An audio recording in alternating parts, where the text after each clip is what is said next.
আল্লাহর নবী ডাক দিয়ে বলেন, ইবনে আব্বাস রে, মক্কায় খবর দাও, আমরার হুসাইন আর নাই।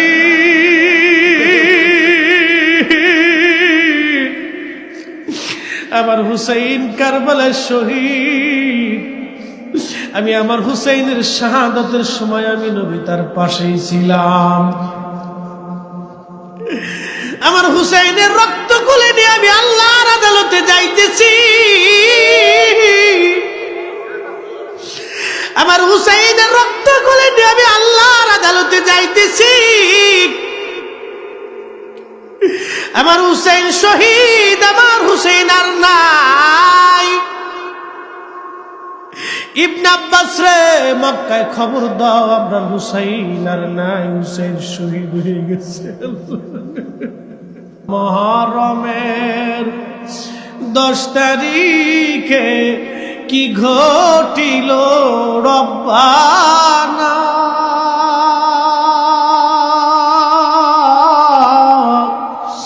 কলিজা ফাটিয়া যায় রে বলিতে সেই ঘটনা।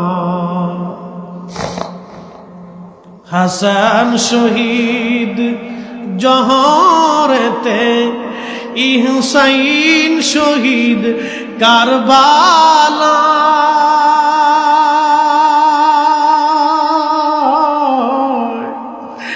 জয়নাল আবেদিন দিলে রইল,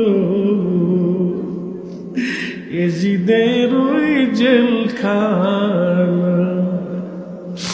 জয়নাল আবেদিন দিলে রইল,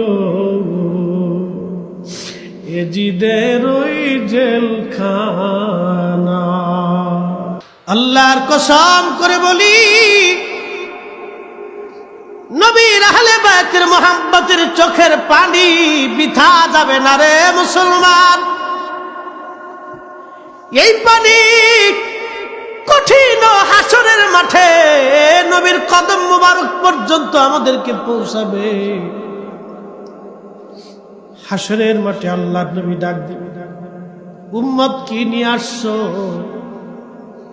একটা জবাব দিতে পারবো, ইয়া রাসূলুল্লাহ,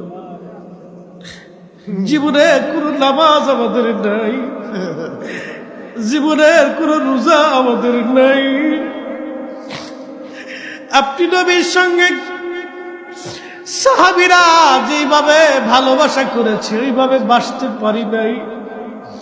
নবী গো, আপনার হুসাইনের করুণ কথাগুলি শুনে শুনে আমাদের চোখ বেয়ে বেয়ে পানি পড়েছে।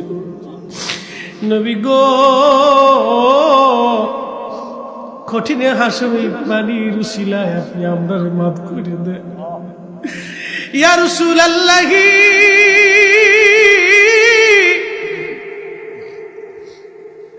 গুনাহগার বলে তারাই দিবেন না, আপনি তো রহমতের নবী, আপনি বিল মুমিনিনা রাউফুর রহিম। আল্লাহ রহিম, আপনি মুমিনদের জন্য রহিম। নবী গো, আজ তারাই দিবেন না। ওই চোখের পানির উসিলায় ভালোবাসার কারণে আপনি দয়া করে কদমে গোলাম হিসেবে মঞ্জুর করে নেন। হাসরের মাঠে এতটুকুনি বলার যোগ্যতা আমাদের আছে, আর তেমন কিছুই আমাদের হাতের মধ্যে নাই, তেমন কিছুই আমাদের নাই, তেমন কিছুই আমাদের নাই। আরে হুসাইন যদি ওই দিন বলতো আল্লাহ আসমান থেকে বৃষ্টির পানি দাও, আল্লাহ তাই দিতেন। ইমাম হুসাইন যদি বলতেন আল্লাহ ফোরাত নদী আমার দিকে নালা করে দাও, ফেরেশতারা তাই দিতেন। ইমাম হুসাইন যদি বলতেন আল্লাহ পাথর থেকে পানি বের করে দাও, আল্লাহ তাই দিতেন। কেন তিনি পানি চান নাই? কেন তিনি সন্তান সামনে শহীদ হলো, কেন নিজে শহীদ হলেন? ইমাম হুসাইন নবীজি আল্লাহর কাছে যদি বলতেন আল্লাহ আমার কলিজার টুকরা বুকে করে পিঠে করে ওদেরকে বড় করেছি। আমি তো তোমার হাবিব, আমি চাই না ওরা এত কষ্ট পাক, আসানের সাথে ওদের জান কবজ হবে। আল্লাহ পরিবর্তন করে দিতেন। নবীজি চাইলেন হুসাইন কষ্ট করবে 3 দিন, কিন্তু কিয়ামত পর্যন্ত হুসাইনের মোহাব্বতে চোখের পানি যারা ফেলবে, আহলে বাইতের প্রেমে চোখের পানি যারা নজরানা দিবে, কিয়ামত পর্যন্ত ওই পানির বদলায় আল্লাহ রাশি রাশি গুনাহগুলি মাফ করে দেবে। চিৎকার মেরে জোরে বলা যাবে কি আল্লাহু আকবার। ইমাম হুসাইন রাদিয়াল্লাহু আনহু, ইমাম হাসান রাদিয়াল্লাহু আনহুকে বিষ প্রয়োগে হত্যা করা হলো। শহীদ হয়ে গেলেন তিনি। শাহাদাতের সময় জাস্ট মিনিট আমার দিকে তাকান।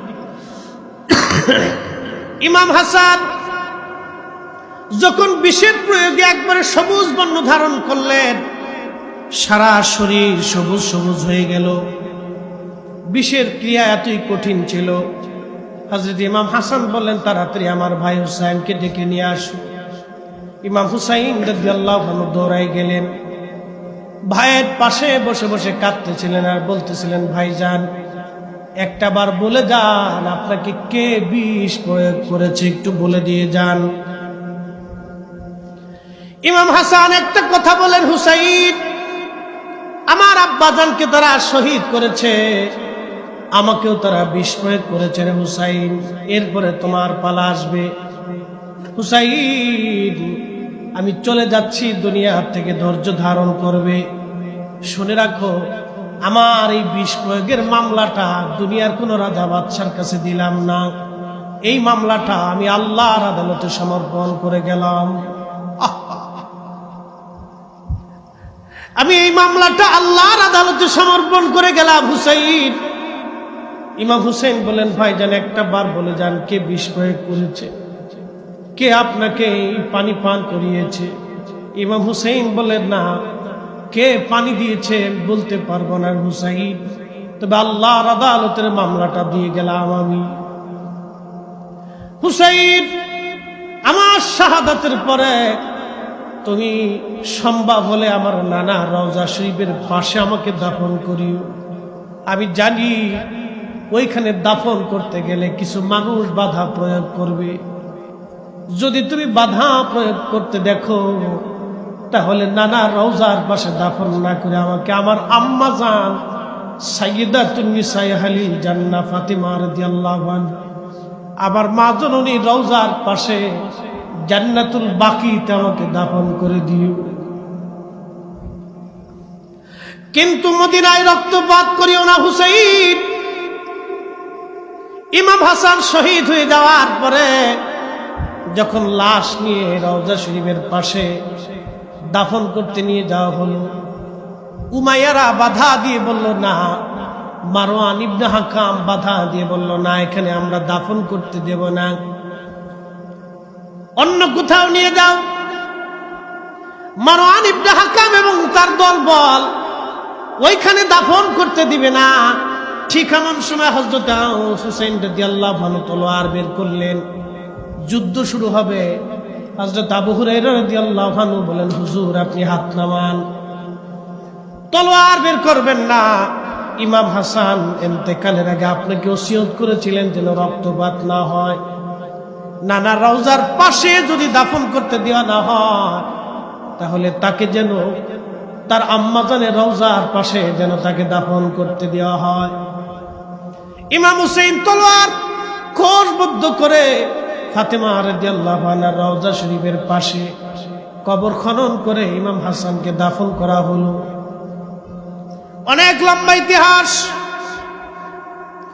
হযরত ইমাম হুসাইন রাদিয়াল্লাহু আনহু মদিনাতুল মুনাওয়ারাতে ইয়াজিদের পক্ষ থেকে চিঠি আসলো, ইমাম হুসাইন আপনি আমার বায়াত গ্রহণ করেন। ইমাম হুসাইন বললেন, না, একজন মদপায়ী ফাসিকের কাছে আমি ইমাম হুসাইন কখনো বায়াত নিতে পারবো না। একবার জোরে বলা যাবে কি মারহাবা। মিথ্যার কাছে তিনি মাথা নত করেন নাই, মদিনাতুল মুনাওয়ারা থেকে রাতের আধারে সপরিবারে উনি মক্কায় রওনা হয়ে গেলেন। রওজা শরীফ জিয়ারত করে নবীজির কাছ থেকে বিদায় নিয়ে রওনা হলেন ইমাম হুসাইন। আখেরি সালাম লন ওহে নানা জান, আপনার হুসাইন যায় কারবালার ময়দান গো নানা, কারবালার ময়দান। কারবালার ময়দানে যাইয়া দিব গলা কাটাইয়া,